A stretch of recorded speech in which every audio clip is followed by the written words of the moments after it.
So, I was recently able to clear the level 50 Wind Mercurial Gauntlet, and I wanted to share the strategy I used to do so, since most of the teams I'd seen up to this point use Mim, and I don't have Mim. Mine instead uses Gala Sarisse and Gala Cleo, as well as Mikoto and Sinoa. The dragons I used can be improved a bit, as I used one 5-star Strength Dragon, a 0 Unbound Arctos, a 4-star Strength Dragon, and Shinobi would probably be better for Gala Cleo, but I used a Max Unbound Mauritian. Additionally, Mikoto has nearly 100 strength augments from himself and his equipment. First, I'm going to talk about some tips from the strategy I used, and then I'm going to end with the uncut run of my clear. For starters, you want to control Mikoto, because if you don't, he's going to 4-strike to the other side of Roy and lose access to Cleo's buff zones. Second, this tactic requires patience, and the patience to perform the fight perfectly for a while, as Sinoa might not roll enough attack buffs in any individual run. You will notice Roy lose a chunk of health every time Sarisse uses her first skill. For Helper, any San with the level 3 skill will work. When the fight starts, open with the Helper skill, then start the basic blade combo. After the 5th hit lands, roll immediately and you'll be able to start the next combo sooner.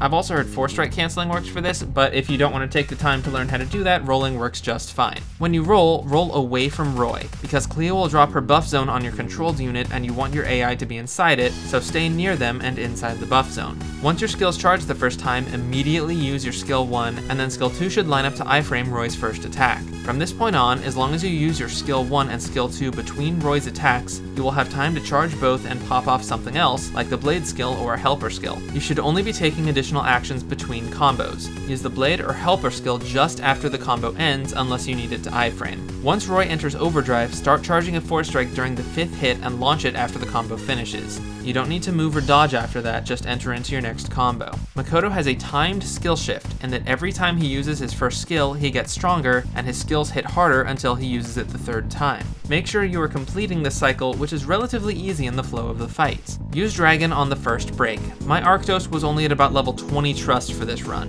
Mikoto was also not in the middle of his skill shift, so if you're in that scenario and your first skill is charged, save it for after Dragon to get the next combo going. Otherwise, use it first, as it's going to power him up, and the Dragon time is going to end the current skill shift combo. You want to use the Dragon skill during break, and it's best if you use it to iframe. If the timing won't work out, the Helper skill makes for a good iframe as well, but it's better if you use your Helper skill just before break for extra damage. Mikoto's skill 2 doesn't just increase the attack rate of his regular attacks, his other skills, Dragon Form and Dragon skill, will also move 20% faster, so if it's convenient, use it first. Don't worry if Roy's health doesn't seem to deplete rapidly. He had a lot of HP left in my last 10 seconds, and Sarisse kindly removed it for me. Finally, here's the uncut run of my clear.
何人も天の意志には逆らえぬ。